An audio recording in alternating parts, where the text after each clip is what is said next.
Wobei einige von denen, die geimpft wurden, ihr Leben lassen. In der Tat ist genau dies geschehen. Einige jener, die eine Impfung erhielten, mussten den Verlust ihrer zur Wahrheit. Jedoch für uns, Ahmadi-Muslime, die bereits an den verheißten Messias Islam glauben, sind diese Wunder und Zeichen eine Stärkung und eine Steigerung unseres Glaubens und unserer Spiritualität. Es ist wichtig für uns, diese Ereignisse der Pest stärken können. Aber es waren sie selbst, die nicht nur alleine, sondern mit ihren Familien, einer nach dem anderen von der Pest befallen wurden, bis niemand mehr verblieb, um ihren Tod zu betrauern. Oh.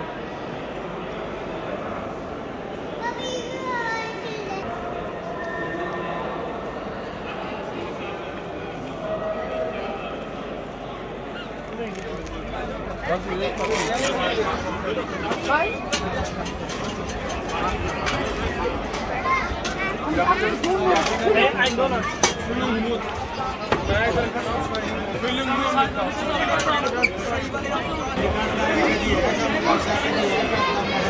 nur.